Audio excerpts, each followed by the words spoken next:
They say when there's life, there's hope. But who are they? Do they know what they're saying? Is there really hope? I don't even know where I can find it. There are so many bad events in the world. Problems are here and there. Just problems, no solutions. Oh, how I miss the kind of life I had before. Just staring at a blank space, thinking, no happiness, confused, wanting to give up, suffering, wanting to quit. Sacrifice is what my heart is screaming. Rain is falling, as my tears also fall. Why did it have to happen? Why now of all seasons? I am in despair. I resent responding again and again. But then one day, as I awake, I found myself surprised, for I've come a long way. I then ask myself, how? How did I not notice that in the first place, you were there carrying me? How can it be that you can answer all my questions? How is it possible that in the midst of all the chaos, you are my peace?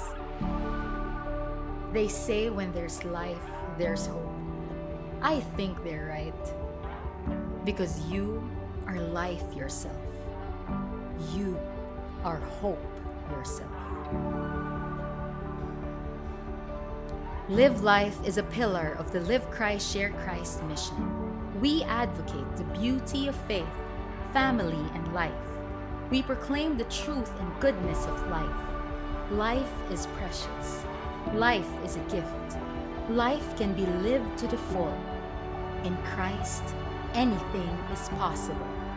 In Christ, we will live life.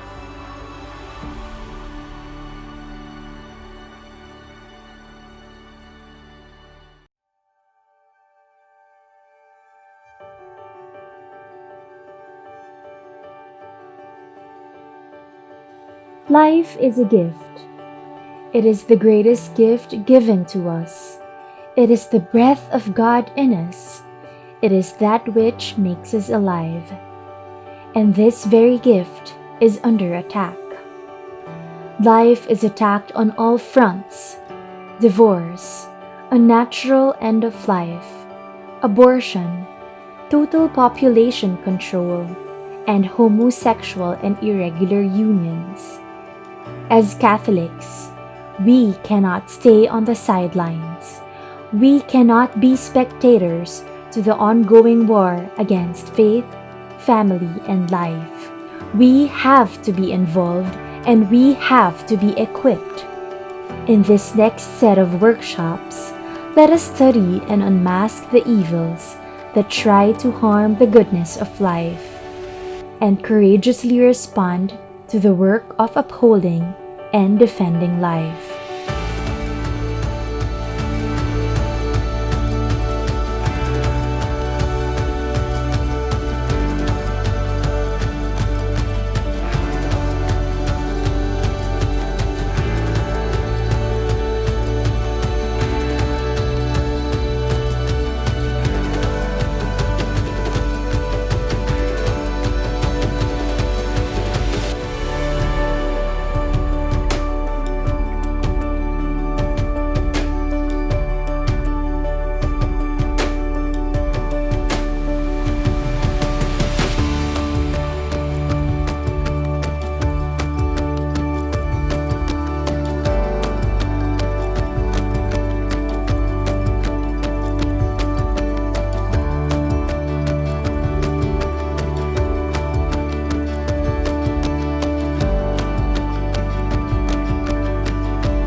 Hello, welcome to this workshop on the family code, or the family law as it's also called.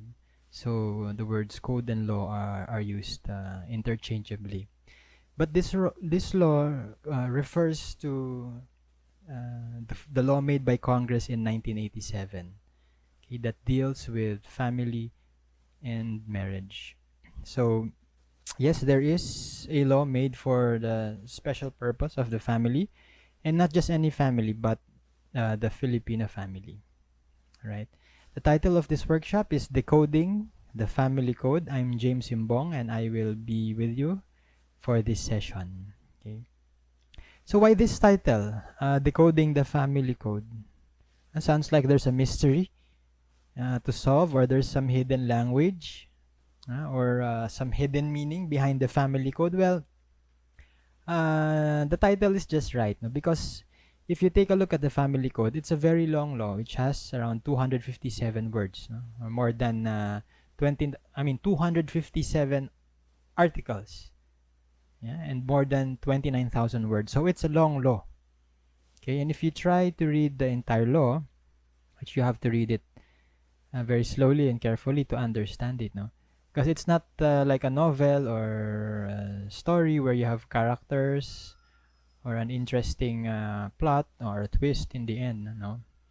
It's not like that, no? Well, the family code is like any other law, okay? And these laws follow language and a pattern in its writing, and this is how Congress makes all laws, no? So the family code is also made using this pattern or structure, no? So the pattern or the structure is what we will try to decode, okay, in this workshop. Okay, so what's this pattern that all laws follow? So there are three parts to that structure. Okay, three parts. First, all laws have an objective. Okay, so that answers the question, what's the law about? Okay, what is it talking about, no?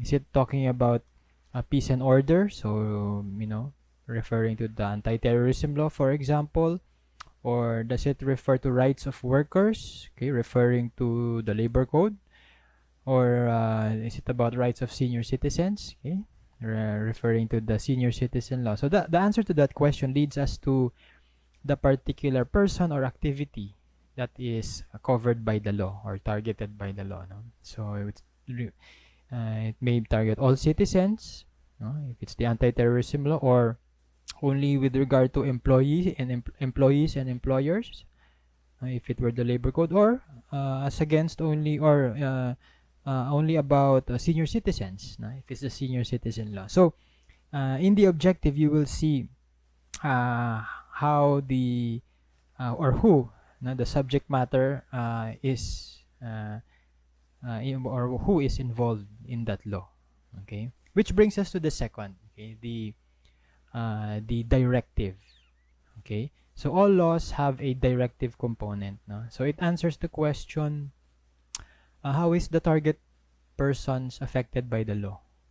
Okay, so like in our example, now, is there a penalty for being a terrorist, no, under terrorism law? Is there a sanction if an employer will not give the overtime pay to the employee, no, if it's labor code? Or could also be, what benefit will be given to a senior citizen above 60, no?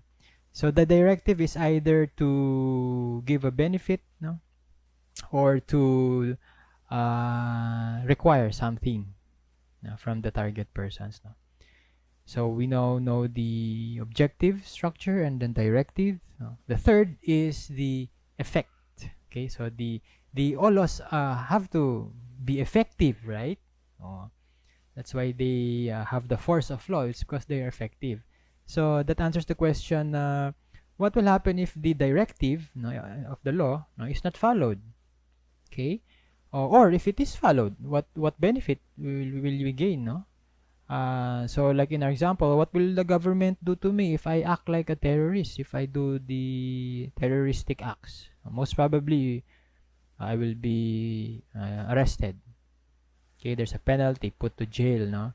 Or in the other example, what's the effect of the labor code, no? For example, can a business be shut down for not giving the overtime pay? Okay, so it's there in the law. Or Can a restaurant, no, be shut down for not giving you the 20% senior citizen discount? No, oh, di ba?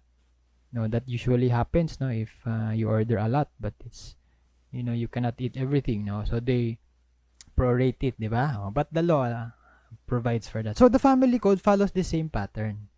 Okay, it has an objective. Okay, and then it has a directive towards the persons that are covered. And 3, it tells you what will happen if you follow or if you don't follow the law, or no, the effect of the relations, no, coming from the family code, no, will be enjoyed by the persons who are involved, no, in that family, in that relation. After all, it's called the family code. No, it's about family. So let's start and decode the family code following this pattern. Okay, so first, objective. Okay, what's the objective of the family code? So the title gives us a clue. Okay, it's family. Okay, the family code. So what family? Does the family code define the family? Does it? Well, curiously, there's no definition of the family in the family code. No, there's no sentence in the family code that defines the word family. Okay, isn't that weird? No, how can we talk about the family in the family code when the law doesn't define it? No, does that mean that I can define my own family? For as long as I use the word family to describe it, so I can be a member of as many families, as I want to, no? Like my family of office mates, or my family of drinking buddies, no? Or my family of Zumba classmates. No, of course not. Okay, so there must be something in the family code that gives us an idea of what family is, no? Okay, so what does the family code provide? It doesn't provide one definition of the family, but it does provide a description, okay, or a statement of different levels of family relations. All right, so that if we map out the different levels of family relations, we'll be able to see what the code means when it uses the word family. So what are these levels of family relations under the family code? So from the basic, parent and child relations. Okay, we know that's where it all starts, no, parent and child. Next level, grandparent until grandchild. So it's like parent and child, but it expands, no, through the generations, no. And then the third level of family type of family relation is brother and sister, or brothers and sisters. So it's like in the same level, no, under the same parent. And last, you have the husband and wife. Now, husband and wife, that should be the first family relation, not parent and child. Well, at least, no, the good news is we are all part of at least one of these family relations. Now we all have a family relation with our parents, or at least our mother, for some, or for a while the mother, and then suddenly only the father, no, depends, having a single parent. Okay, if you're lucky, both, no, and if you live longer, no, you extend the family relations not just to your parents but to your grandparents, no. And if you're fortunate, you'll also have a brother and a sister, or brothers and sisters, or twin brothers and sisters. Okay, now what do you notice from these types of family relations? Okay, if you trace the source of these relations, now they all lead to one common or beginning or origin, and that's the relationship of a man and a woman. So I use the term man and a woman, not husband and wife yet. Okay, man and a woman. Now you say, I know where you're headed. You're talking about marriage already. Well, no, not yet. Not yet. Because in the family code, okay, so we're decoding the family code. Now, the family relations can begin even if the relationship of the man and the woman, or of the girlfriend, boyfriend, or fiancé, even if the relationship is not bound together inside a marriage. So, is that possible?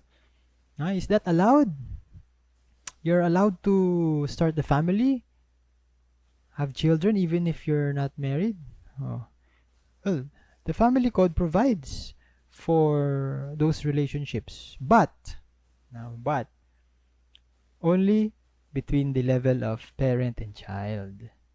That's why I mention husband and wife at the end of that those levels of family relationships. No?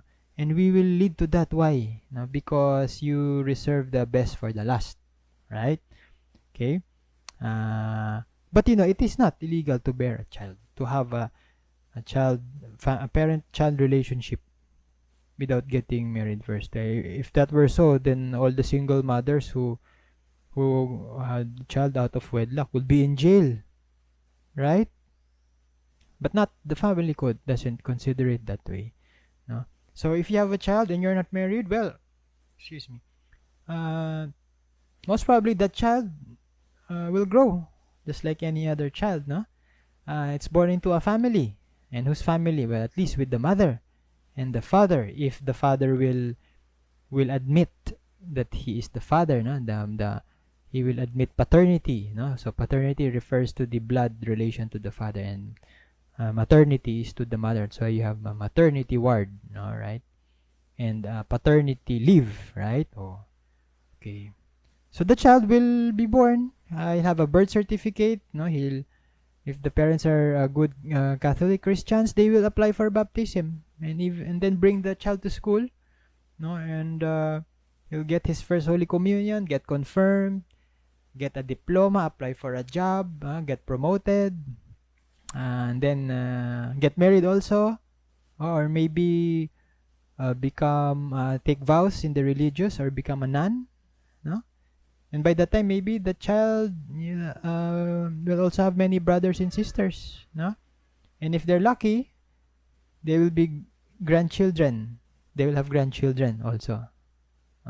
So the family will grow. So in this example, you have a child born to parents who are not married, and by the time the child grows up, he would have gone through all those different family relations. Okay, parent-child, grandparent and grandchild, and having brothers and sisters. Now we are halfway to decoding the family code, because more than halfway, no? Because now we know that family relations can begin from a relationship that is not bound inside marriage, but the relation does not include the relation of husband and wife. Okay, now we will see why that matters. So here we proceed to marriage, because the aim of this workshop is to decode the family code. So there must be a reason why the family code mentions the word marriage more than 250 times. Imagine how many times do you need to mention a word in a law? No, so there must be something about marriage in the family code. No, so why the need to put a stress on marriage? Why let the couple go through that process of going through the marriage ceremony? How stressful that is, diba? Oh, and then there's even a joke. They will compare the marriage ceremony in the Philippines to the US. Or you have 100 guests, invitations, 100 invitations, and who will go? 200.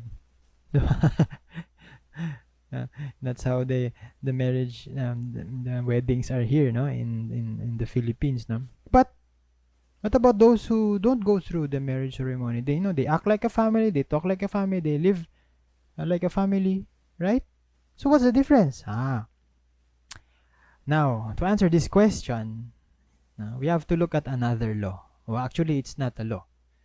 No, so it's higher than the law. So let's pretend that this workshop is an open book workshop, like an open book exam. No? So we're looking at a código, right? But we're not cheating here. Okay, we're not cheating here. We're actually looking for the source, no, of the concept of marriage, and so far as the Philippine law is concerned. Now I am referring to a special kind of law. Okay, so it's the mother of all laws, no? And I'm referring actually to the 1987 Constitution of the Philippines. So the Constitution, we call it the Constitution. And the answer is in Article 15 of the Constitution. So what is Article 15? Well, the Constitution, first of all, has 18 articles, no? 18, 1-8, no? And Article 15 is one of those, no? And that article is entitled, yes, the family. Okay, not marriage, but the family. Okay, so it's an article dedicated to the family. Now, why dedicate an article in the Constitution to the family? Oh, let's see why. What makes this so special, no? So, if you read the Constitution, it's very long, no? So many words there, so many, and different institutions are also mentioned. Now, but these are mentioned scattered across the Constitution, no? Little parts, no? So, what are these institutions mentioned in the Constitution? No? You have business corporations, schools, indigenous cultural communities, no? Youth, elderly, also have the military and the police institution, and also the church. Okay? But none of them have their own article, right? Oh. And this makes us ask, no, why is the family given its own article in the Constitution? Isn't the military, police, no, even the church, no, very important, but they were only randomly mentioned, no? And then we can ask also, what are the other institutions that have its own article? What makes it so special? And there are only 7. There are 8, family included, no? And what are the other 7? So we will see. No? The other 7 are here. The legislative institution, or the legislature. Number 2, the executive institution, or the executive branch, the president. 3rd, the judicial institution, or the judiciary. 4th, the election office, or the commission on elections. Then you have the civil service office, the civil service commission. Then you have the audit office, the commission on audit. And then you have, lastly, the local government office. Okay, now what do all these institutions have in common? First, they're all government institutions. Okay, so it's either they're elected or appointed. All government institutions. And you have the 3 main foundational institutions of government there in the top of the list: legislature, executive, and judiciary. Now, those are the 3 branches of government, and these are the foundations of the state. So if you look at all the 7 institutions, government institutions that have their own articles in the Constitution, no? That's because they are the foundations of government and the whole operations of government. So they're like the democratic support services of government. So you have commission elections, commission audit, civil service, no? Which brings us back to the family in Article 15. So why do you think is the family at the level of these top 7 institutions? And the family being the only non-government based institution mentioned, given an article in the Constitution. So where's the answer? Of course, it's in Article 15 of the Constitution.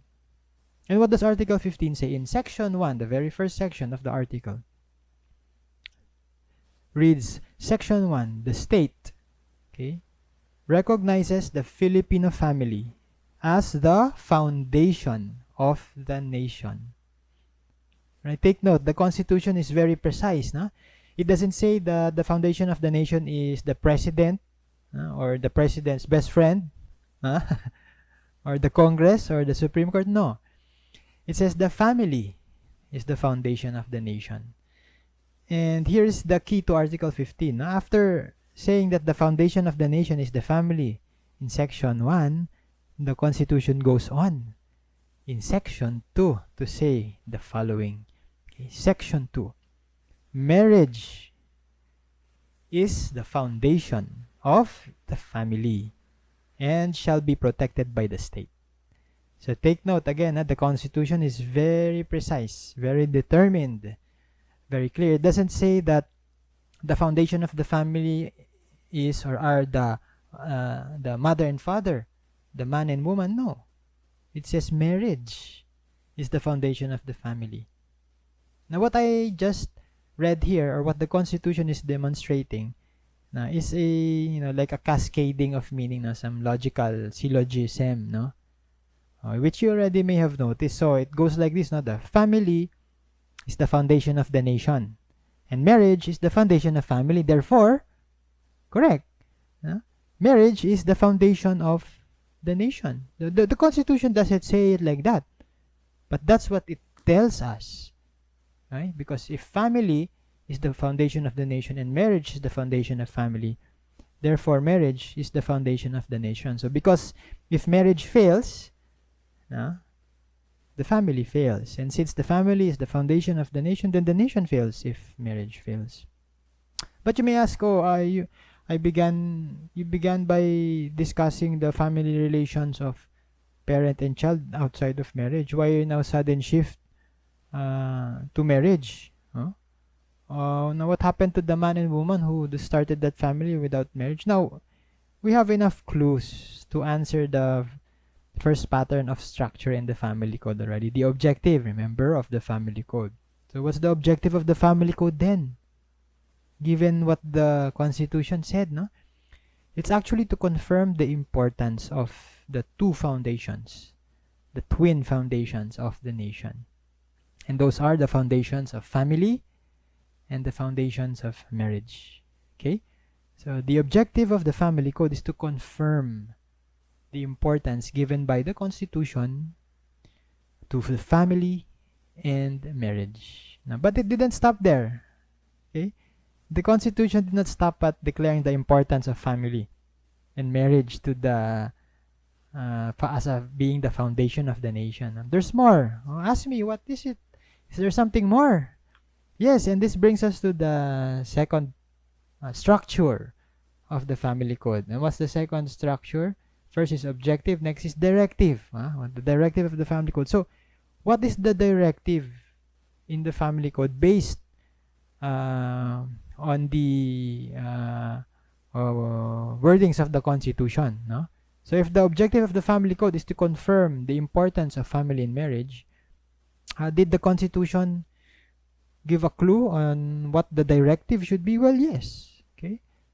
So, the Constitution was not satisfied in declaring marriage and family as the foundations of the nation. It moved on to direct government to do something.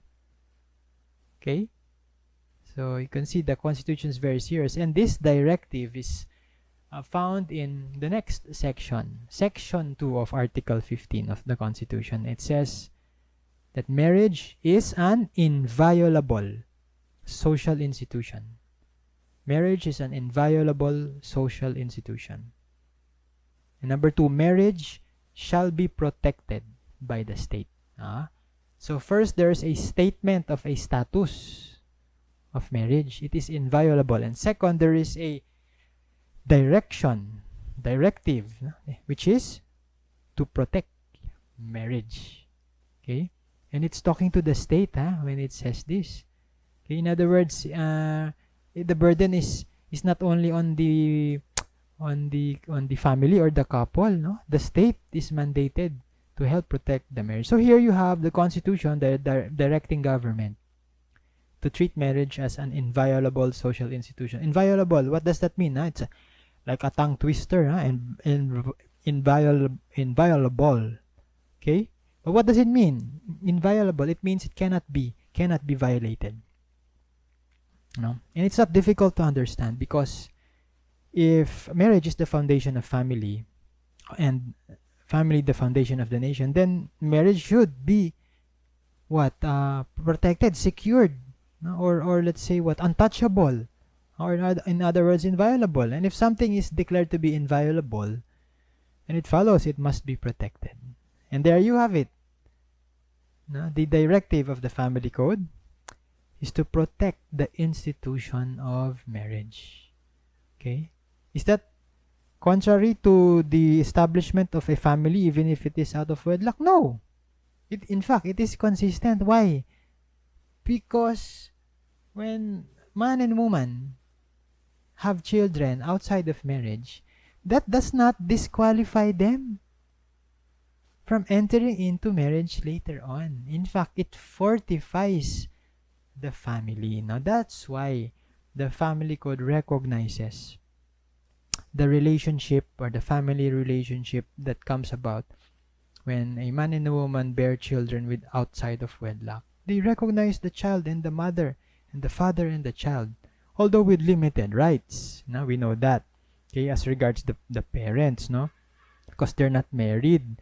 Also, if they cannot be beneficial, what they call this, there are many legal effects, no, if you are not married, and there are also many legal effects if you raise a family inside the bond of marriage. No? But now we know the objective and directive behind the family code.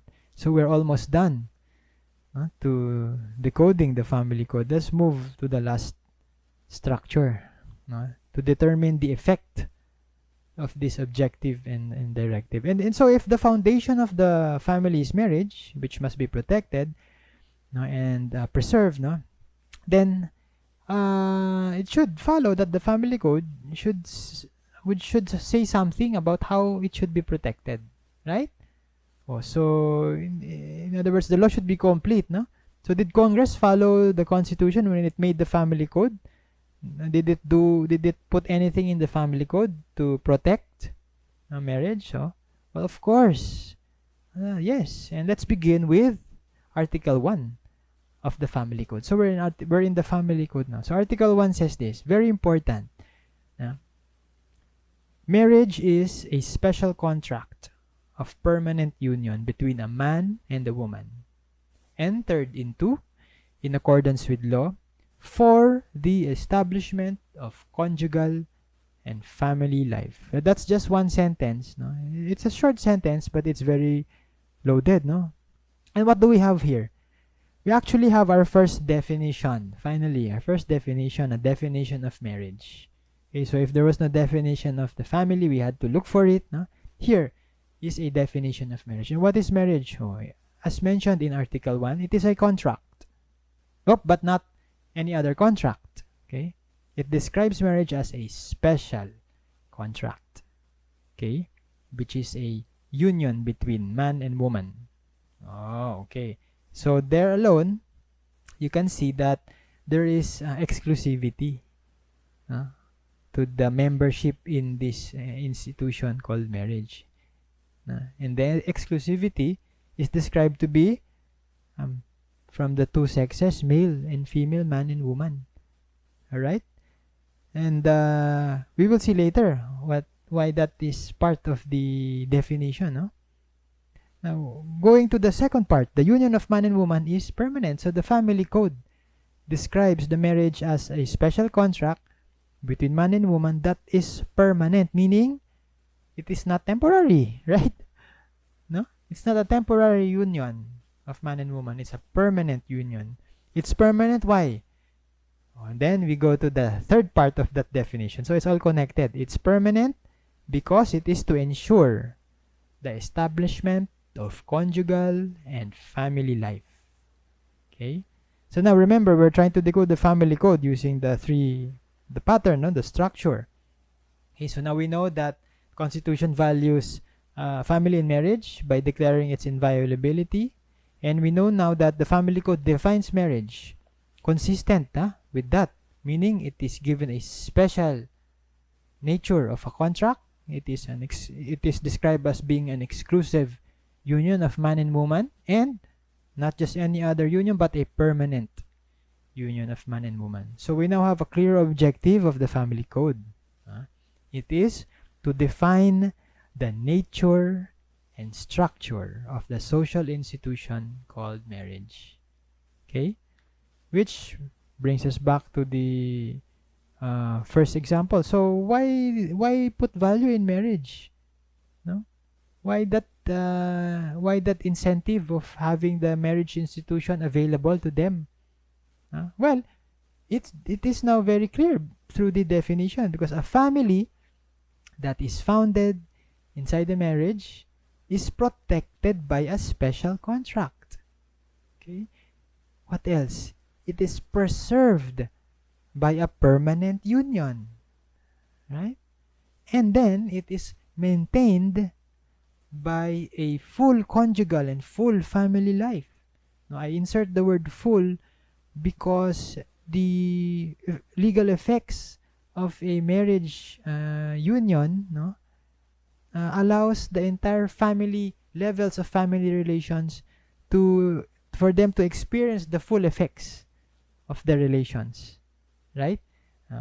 So why is marriage a special contract? So we're going to go a bit deeper, because only by going deeper into the distinction between marriage as a special contract, and other contracts or other agreements, the live-in arrangement, that is actually a form of contract. You're contracting, you agree to something, but why is marriage a special contract? In fact, I don't recall signing a contract when I got married, at least, there was no draft contract, no memorandum of agreement, or memorandum of understanding, but what I remember is the contract for the marriage coordinator, the photographer, and the videographer, right? But not the marriage contract. No marriage contract. But that's precisely why it is a special contract. It is a special contract because the contract is made by the law, not by us, not by the husband, not by the spouses or the couple. No, it's made by law. This means that the law, the family code, is the contract, and the contract is the family code.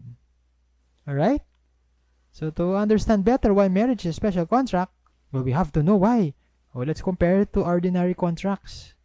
That's the only way we can see. What are examples of ordinary contracts? You have contracts of sale, contracts of lease, contracts of employment, loan, mortgage, or a contract of construction to construct a house.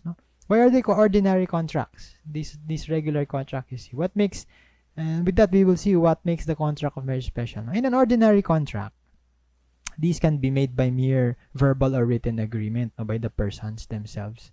This means that for as long as the persons agree, and they say yes verbally or in writing, okay, the contract exists already. Okay, no need for a ceremony. No need even for witnesses. The witnesses you see in those contracts, they're just to it's like a safety net. If the person will not believe it. But you don't need the witnesses. Consent is enough. But not in a marriage contract, in a marriage union. A marriage contract is not just a piece of paper. It's a process, okay? And you apply for it through the marriage license. You prepare for it.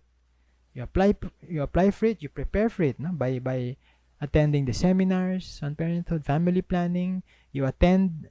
Most important, you attend the marriage personally by going to the ceremonial place with your witnesses. So witnesses are required. Of course, you don't forget your fiancé when you go to the marriage ceremony. So in a special contract of marriage, there are special requirements to follow. So no matter how many times you say "I love you" to your fiancé, or no matter how big the engagement ring, or the diamond, the marriage will not be made if it is not made according to the requirements of the law. So that is what makes it special, a special contract. Okay, there are terms and conditions and requirements which the couples are required to follow, and which they cannot waive. They cannot waive. The couples themselves, they cannot waive, because if the state that requires it, it's the state that requires it, not the priest, not the ninong, the ninang, the godparent, or the best man, not even the mother-in-law. So it is special because not even the spouses can dictate the requirements of marriage. In an ordinary contract, what else? Ordinary contracts can be ended and stopped and terminated anytime. Anytime. By the mere agreement to end the contract. Okay, so I don't want to continue the sale, I don't want to continue my employment, I will resign. Of course there are effects, but the point is they can end the agreement. Not in a marriage. Not in the marriage. Marriage is a special contract because it is permanent. Okay, so permanent in the sense that not even the spouses themselves can agree to end it for as long as they are both alive. Okay, so therefore that's why we say till death do us part. So not like in ordinary contracts, where the persons can just give up on their obligations, and when they do give up, the contract ends. Okay, the parties cannot do anything about it, or the other party or the other people affected. Of course, there could be effects, no, there will be damages, no, but the contract can be ended, no. In marriage, the couples are protected from that shortcoming of the spouses themselves, no. So even if they want to give up, no, it is not, it is not, it is beyond the spouses to decide. Why? Precisely because of the directive given by the Constitution that the state must protect marriage. So even if the plans of the spouses do not turn out as they wanted it to be, the marriage is still preserved and continues until their death. And so this is why divorce, is considered as what? It's an insult to the Constitution. Why? Because divorce weakens the institution of marriage. It weakens it. Why? Because it allows the termination of the marriage. For simple reasons such as what? The mere absence of something that the couples are looking for, or because of incompatible faults of the spouses. So how can divorce protect marriage when it precisely ends the marriage? That's how you follow that argument. So there's nothing to protect anymore if the couple is divorced. Now, another example why marriage is very special compared to ordinary contract. In an ordinary contract, can be entered by any person, man, woman, two men, two women, mix, men and women, groups of women, groups of men, but not in marriage. So a marriage is special because it is reserved to be entered into only by man and woman. Only one man and one woman in that specific combination. Okay? Now we are asking, isn't that discriminatory? What about a man and a woman? A man and a man who equally treat each other with the same love and support that a Mr. and Mrs. give to each other. Okay, good point. After all, love is what brings a man and woman together in marriage. But take note, love or friendship or years of engagement, they're not listed as requirements or conditions for marriage. It's not. The marriage license application will not ask for that information. Okay, are you best friends? Or there's no blank question about that. Your degree of love. What it does ask, is whether you are single. Okay, which leads us back to the requirement that it is exclusive, right? Okay, meaning you don't have an existing marriage. And there's also a question about your sex. Okay, not the years of your engagement, but it asks your sex, male or female. Which brings us to the third character or nature of marriage that makes it a special contract. Okay, marriage has a special purpose, which is to establish conjugal life and establish family life. Or simply put, to live a married life, conjugal, and to bring life to the world, which is family life. In ordinary contracts, you can have all different kinds of sorts of purposes. Whatever the parties want, to sell something, to lend money, to exchange property, to hire somebody, to operate a business or to build something. And when the purpose is done and achieved, the contract ends. Someone gets paid, the merchandise is delivered, the building is completed. In marriage, the purpose goes beyond the couple's intentions and hopes.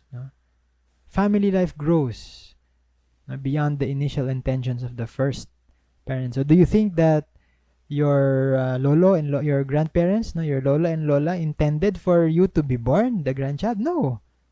They could not see that far. What they only saw was as far as building up their own immediate family. Only until your father and your mother, the two sides. They did not even know that your mother and father would meet. So who would have known? So Oh, what happened? How did that happen? Oh, there you have it. The special purpose of marriage at work. Okay? It's for the establishment of family life, which we saw earlier is a growth of the levels of family relations. No? And this is what makes marriage a special contract. Now, the purpose is to establish conjugal and family life, not just friendship, beyond friendship, no? Not just partnership, okay? Not just companionship, not just business cooperation, not just convenience or practicality. Okay, no, it's for conjugal and family life. Now you notice I am using these very similar, familiar terms that we associate with live-in relationships. No? So you have or common law relationships. So you have partners coming together, living together as if they were husband and wife, but not getting married. No. Well, don't get me wrong. No, it may work. No, we know stories of people who cannot, for many reasons. No, they don't get married because they cannot afford it. They have many plans. No, but they still have a nice life. No, their children grow up. No, under their care, and then they maintain their employment, their source of livelihood. No, they get promoted, very successful. No, but no, what is it that makes marriage very close, that they can grasp it, no, and they should see why it should benefit them, no? Aside from the words of the Constitution, no, in reality, no, marriage is special precisely because it gives the couple the security and the protection which they should be looking for, no, when they enter marriage. That is why marriage is given a permanent and exclusive nature and structure, so that by entering marriage, the state guarantees to support the permanence and exclusiveness of this marriage. So it's like there are so many other laws that are put into place to support that intention. So you have your laws on bigamy, adultery, concubinage, what else? Your laws on succession, meaning yung pagmamana, right? What else? The laws on the transfer of properties, like succession upon the death of a spouse, who's gonna share, who's going to be an heir, who's considered the heir, right? And what else? Your laws on child custody, right? Being reserved to the mother and father, primarily, no? So take note, primarily. Oh. Secondary only to grandparents in the school. Oh, diba? That's very relevant now because of homeschooling, because of this pandemic, no? We have a new normal, homeschooling, going back to the home. But if you look at it, it's actually the old normal. Because back then, the parents were the teachers of their children. Primary teachers. Just so happened, we adopted the system, the American system of education, you have the structure, you send your kids to school 8 hours a day, then they come home 2 hours na lang. If you come home too, you see them for 2 hours, but if you come home, they're asleep, no more. Imagine that. And then when they wake up, you're in the office already, no more. So what happened to the primary obligation of parents? Well, it's back now. That's why it's called the old new normal, the homeschooling. Okay, going back now, we have what else? What are these set of laws that protect, that are consistent with the family code? So we're decoding other laws also. What else? You have the strict laws on adoption. This one is very basic. Very strict laws. No child can be adopted without the consent, the full consent of the parents, who will renounce their parenthood. Or if the child is abandoned, there must be a court the declaration that the child is abandoned. So all of these requirements, all of these rules, they're meant to keep the family intact. Okay, which brings us to a simple but clear, very clear conclusion as we conclude our decoding of the family code. If the security and protection and exclusivity of the marriage does not support your personal intention for being together as a couple, okay, it's not in your mind, You have many other reasons other than the exclusivity and permanence of your marriage. Meaning you are living with your boyfriend or girlfriend or fiance because it's convenient, because you have a common partnership with your business, no? So it's practical, or because you enjoy your each other's company, or because you want to prove your love by living with each other, but do not intend to commit. No, you do not intend to reserve yourself for him or for her exclusively. You do not intend to build a family until your death. No, so it's like you're making your relationship depend only on the phrase if it works out, right? That's how it's called. Let's see if it will work out. No, that's why they begin living in, because they test if it works out. No, so if these scenarios are close to describing your relationship, then entering into marriage, okay, it is not for you yet. Okay, so don't get into it, because if you do, okay, the protection and exclusiveness and permanence of marriage will only do the opposite. Okay, it will restrict you, it will pressure you, it will demand of you many obligations, lifelong obligations and duties and commitments that you never expected. No?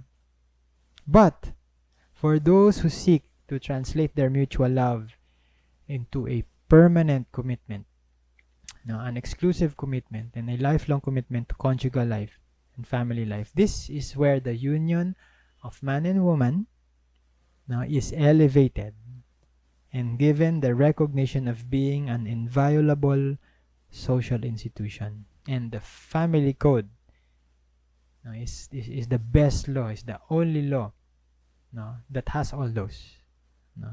So consistent with the intention of the Constitution. Okay? So what did we find out in this very short workshop? The essentials of the family code. First, family is the foundation of the nation. We know that, and the family is composed of family relations, as we listed earlier. And then marriage is the foundation of those family relations.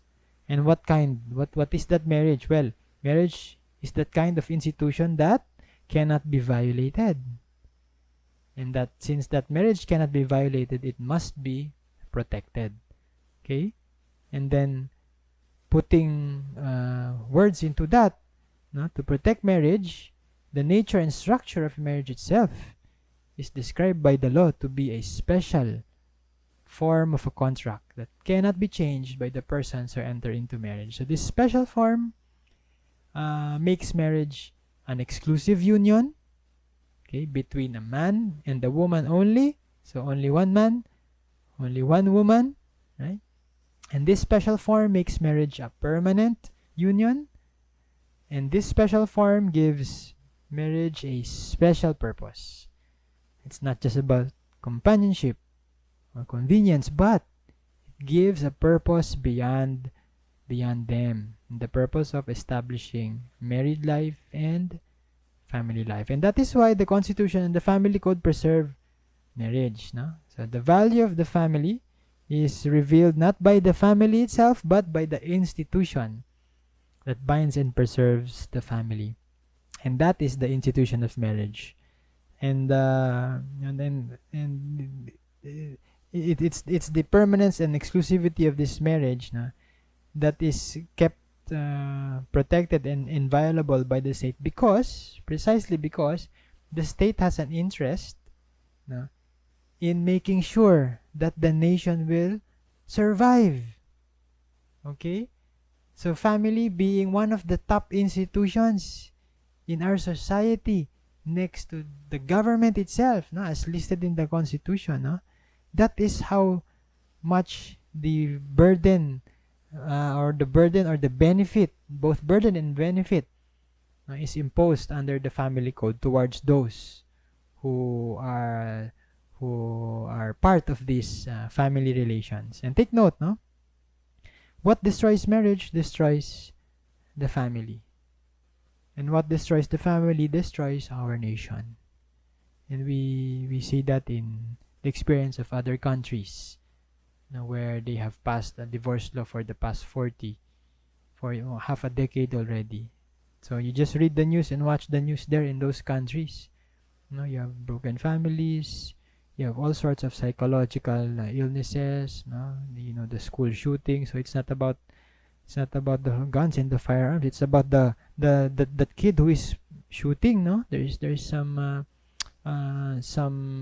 something wrong with the way the society has formed itself out of that. And the literature all lead to statistics revealing how divorce affects the state of their society in different states, especially those that have high divorce rates. And that is what the Family Code of the Philippines is preventing and avoiding. And how does it do this? Well, the state cannot, it cannot teach all the couples who are applying for a marriage license, those who want to give or who get married. They cannot coach them, enroll them in a course, considering the difficult state of education in our country. They cannot require that. At the least they have the family planning seminar, right? Or if it were in the church, the pre-K na. So how can the state do that? How does it do that? It provides that housing, and makes it very protective and sustainable, so that whatever the intentions or the circumstances surrounding a particular couple, the state is there to declare that the marriage is special and it is permanent and exclusive and made for the establishment of conjugal and family life. If that is what you want for your spouse, or for your children, and for your nation, and then that is what a marriage will bring for you and your children and your children's children. Okay? So if you are planning to get married, no children yet, engaged, then if you understand the value and the protection that the institution of marriage is intended to give you, and it fits your intention of why you are with your fiancé, then you will get it, right? It's like the these apps in our phone, right? We all have that. We get the free. We want to get the free app, the trial free app. And then we try it, and then when we find, we look, it fits very well, no? It does what I wanted to do. And so you want to get the paid version to get all the features, right? I'm sure at least once, you look at the price, even if it's expensive, I will get it. As this is a special app, I will get it because the features here really will help me. It will help me do my work well, and you pay for it. Some even pay for it monthly subscription, diba? But some one-time full membership. The marriage is like that. Okay, we see its intention and its role in keeping the family together.